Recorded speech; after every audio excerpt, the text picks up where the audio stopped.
코리안 브로드캐스팅 사장 후보자인지 김건희 브로드캐스팅 후보자인지 모를 정도의 편향성, 그래서 언론의 자질이 있나 싶을 정도의 수준입니다. 자료 제출마저 지금 철저하게 거부해 가면서 과연 인사 검증을 받을 생각은 있나 싶지만 그럼에도 불구하고 국민을 대신해서 질의하겠습니다. 김건희 여사가 300만 원짜리 명품백을 수수받았지만 후보자는 조그만한 파우치라며 오히려 사안을 축소시키기 위해서 안간힘을 썼습니다. 게다가 서면 답변과 사장 면접에서 오히려 그게 왜 문제냐 라면서 역정을 냈습니다. 방송에서 사용하는 용어는 시청자에게 명확하고 객관적으로 전달되어야 하며 이를 위해 객관적으로 인정받을 수 있는 명칭을 사용하는 것이 중요하다라는 것이 후보자의 답변입니다. 그렇죠? 네. 손바닥으로 하늘을 가리는 것도 아니고 눈 가리고 아웅하는 것도 아니고 얼마나 국민을 우습게 알면 이런 궤변을 늘어놓을 수 있는지 처참한 인식에 혀를 내두를 수밖에 없습니다. 올해 최저임금 얼마인지 아십니까? 10,000원이 조금 넘은 걸로 알고 있습니다. 시간당 9,860원입니다. 월 206만 원 수준입니다. 올해 비정규직의 평균 임금은 얼마인지 아십니까? 모릅니다. 월 평균 임금이 204만 8천 원입니다. 그렇다면 올해 1인 가구가 받을 수 있는 생계급여 최대 얼마인지 아십니까? 모릅니다.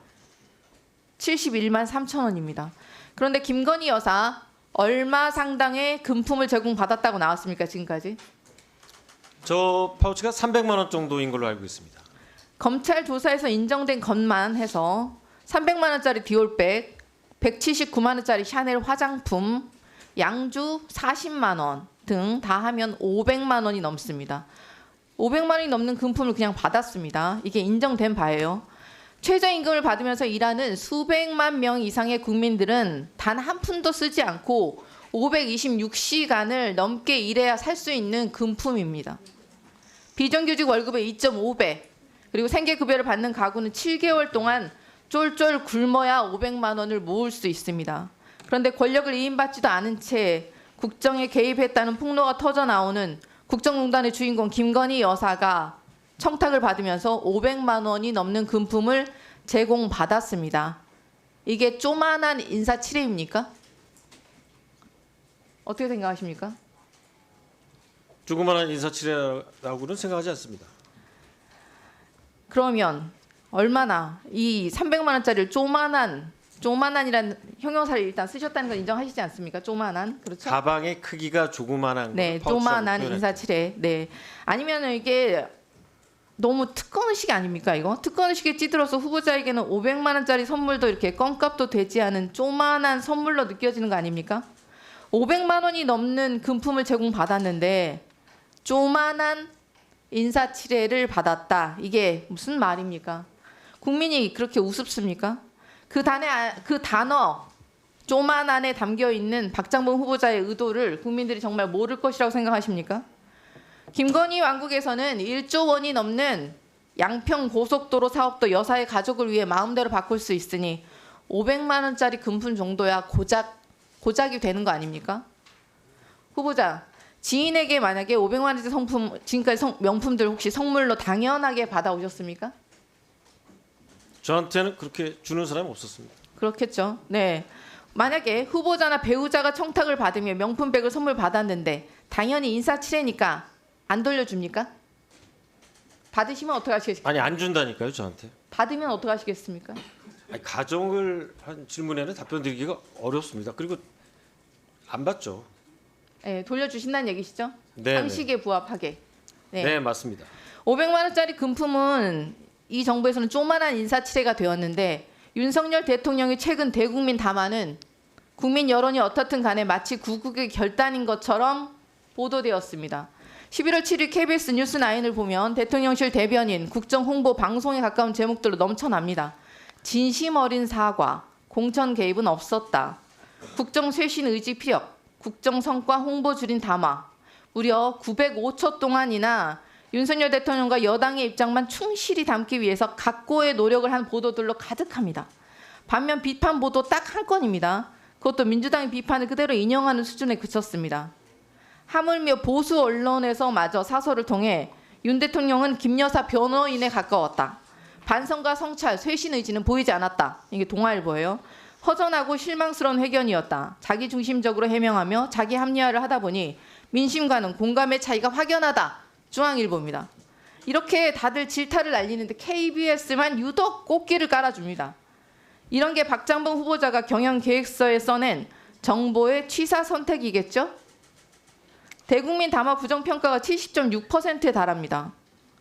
국민을 어떻게 보길래 국민이 아마 박절해서 대통령이 대국민 담화에 담은 진심을 몰라주는 겁니까? 최소한의 공정성, 중립성마저 내팽개친 김건희 브로드캐스팅을 만든 장본인이 어떻게 사장 자리까지 넘어옵니까? 김건희 여사와 윤석열 대통령에게 불리한 내용은 취사 선택해서 스리슬쩍 없애버리고 땡년 뉴스는 어떤 비판이 있더라도 취사 선택해서 톱뉴스로 깔아주고 언론인이라고 불릴 자격조차 없습니다. 박장범 앵커와 박민 사장이 쌍끌이 마차로 KBS를 김건희 브로드캐스팅으로 만들어 놓으니 신뢰도는 급락하고 뉴스 시청률은 MBC에마저 밀리기 시작하는 전무후무한 일이 벌어지는 거 아닙니까? KBS 신뢰도 보시죠. 지난해보다 5.7%포인트 급락한 8.5% 기록하고 MBC는 25.3%로 7%포인트 급등합니다. 신뢰도가 KBS 신뢰도 유튜브랑 별 차이가 없어요. 알고 계시죠? 어디에서 조사한 건지는 잘 모르겠습니다. 당연히 알고 계시라 생각하는데 이게 박장범 후보자 김건희 여사에게 아부만 하면 사장 자리를 꿰찰 수 있고 권력의 중추로 들어갈 수 있으니 신뢰도 추락하든 말든 전혀 신경도 쓰지 않고 있는 것 아닙니까? 동의하지 혹시 않습니다. 신뢰도를 올릴 묘안이 있으시면 말씀 한번 해주시겠어요? 말씀드린 대로 이 뉴스는 신뢰성과 공정성이 가장 중요하다고 생각합니다. 신뢰성을 이렇게 보여줘서 이렇게 뚝 떨어졌나요? 이게 어느 기관에서 조사한 건지 알려주시면 이렇게 차이 나는 거는 본 적이 없거든요. 제가 이따 따로 말씀을 드리겠습니다. 네. 네, 박정훈 후보자님, 국민의 피와 땀으로 지킨 언론의 자유를 권력에 아부하고 권력의 머리를 조아릴 자유로 혹시 착각하고 있는 게 아닌가 싶습니다. KBS 수신료 이런 상태라면 저라도 끊어버리고 싶겠습니다. 국민의 방송 KBS가 김건희 브로드캐스팅이 되어버린 현 시점이 바로 존폐 위기 상황입니다. 그런 상황 인식은 좀 하고 계셔야 될 것 같고요. 윤석열 정권이 대한민국을 어디까지 추락시키려고 하는지 국민의 분노가 임계점을 이미 넘어섰습니다. 군주 민수라고 했습니다. 결국 국민이 승리하실 것이고 지금이야 뭐 충성 맹세에 사장 자리를 보훈으로 받았으니 웃고 있겠지만 과연 역사도 그렇게 판단할지 국민 두려운 줄 알아야 할 것입니다. 지금이라도 사장 후보직에서 자진 사퇴하시길 바랍니다. 그리고 박정훈 후보자님, 언론인으로서 공영방송 사장으로서 이제 윤리의식 참 중요한데 아까도 말씀드렸다시피 독립생계를 유지하는 모친을 부양가족으로 올려서 수년간 연말정산에 인적공제를 받다가 언론 보도를 통해서 들통이 나자 부랴부랴 인적공제 관련 규정을 숙지 못해서 생긴 실수라면서 미납한 세금 600만 원을 즉각 납부하겠다며 해명을 했어요. 그런데 국세청 자료 확인해 보니 인적공제 재신고 결과 2019년부터 최소 5년 동안 850만 원의 세금을 탈루한 것으로 드러났습니다. 맞죠? 네, 맞습니다. 네. 게다가 어머니 인적공제 관련해서 거짓 해명을 하려니까 말은 계속 꼬이고 있습니다. 기자, 앵커를 한 사람이 지금 버꾸라지처럼 말장난으로 상황을 모면하려만 하고 있습니다. 어떤 거를 거짓 해명했다는 서면질이 말씀이시죠? 첫 답변에서 저희 의원실이 왜 최초 해명과 최종 납부세액이 다르냐고 캐물었었는데 언제부터 인적공제를 받아왔냐, 또 얼마를 받았냐 이렇게 질의를 했습니다. 그랬더니 최초의 대략적인 추정액에 대한 해명 기사를 낸 것이고 최종 납부세액은 850만 원 가량이다 이렇게 답변하셨습니다. 맞죠? 네, 저희가 추정한 액수랑 국세청이 계산해서 납부하라고 영수증을 보낸 액수와는 다소 차이가 있었습니다. 이 답변에 언제부터 얼마를 받아왔다는 내용이 있습니까? 없잖아요. 전혀 없습니다. 아니 왜 그러냐면 국세청에서 세금 납부하지 않은 세금을 납부할 수 있는 최장 기간이 5년이라고 했기 때문에 지난 5년간의 납세 실적을 국세청이 점검해서 추가 세금을 부과한 액수입니다. 그래서 저희가 다시 물었습니다. 언제부터 얼마나 받아왔냐 명시적으로 답변을 하라 그랬더니 그저서야 뭐라고 했습니까? 입사 시기부터 인적공제를 받아왔고 최근 10년 기준 연간 250만 원 소득공제 및 기본공제 대상자에게 적용 가능한 의료비, 신용카드 사용액 등의 소득공제를 적용받았다 답변합니다. 그러면서 정당하다고 말을 했습니다. 참 기가 찹니다. 정당한 인적공제인데 왜 신고를 회피하고 최근 5년치만 제공했습니까? 재산 신고를 하거나 세금을 정정 신고하지 않았거나 둘 중 하나만 하셨어야죠. 아까 그리고 말씀 주셨던 이 여론조사 시사인의 자료라고 합니다. 네, 감사합니다.